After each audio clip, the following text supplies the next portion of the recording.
My name is Rubén Sarabia, a senior research engineer at CAR. P.PSS, it typically comes as a dispersion in water. So you have this fluid that eventually has to become a fiber. And the way that happens is that first we extrude that solution into some bath that contains something that doesn't really mix well with PDOT. So the P.PSS will precipitate and start forming what we call a nascent filament. That filament can be removed from that bath, and then we can do other sort of processes, like we can treat it with something, we can stretch it, we can coat something on top of it, you name it. This actually depends on the final application that we want. And then after all that processes has happened, we can dry it through an oven, and we can spool the final filament. So what we have here is a syringe pump, and we have our solution of PDOT in this syringe right here. And we are going through a filter, and then we are exiting through a spinneret into a coagulation bath of DMSO isopropanol. And what I'm going to do right now is just with a pair of tweezers, we have the PDOT fiber being extruded and it's forming, so I'm going to pick it up.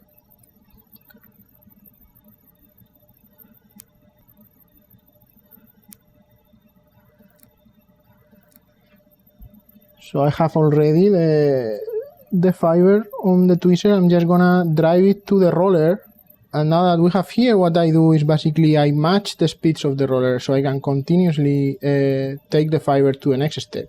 Now the next step, this bath right here, this is a bath of DMSO.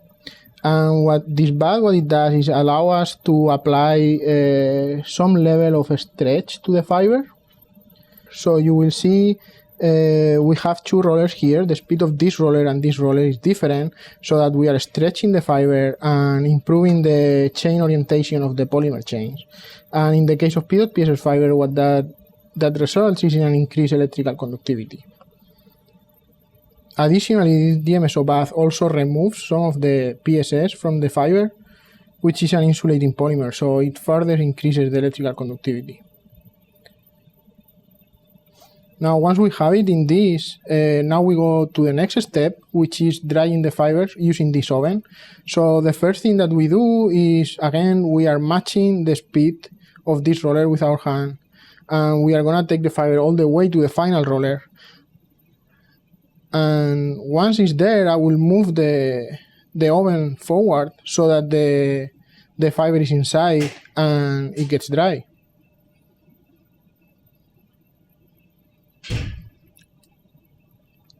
So this oven is set at 400 Fahrenheit, which in Celsius, in Celsius, the air temperature that typically we observe inside the oven is around 170 Celsius. And that is enough to completely dry the fiber in this length. So now we are already down to the last roller. And I'm just gonna wait, like right now the fiber is a little arced. So I'm just gonna wait for it to straighten, and then I will move this oven forward.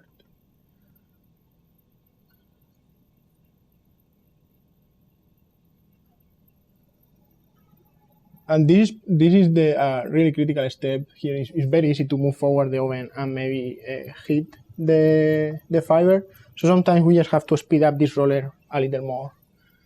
And I think now we are good.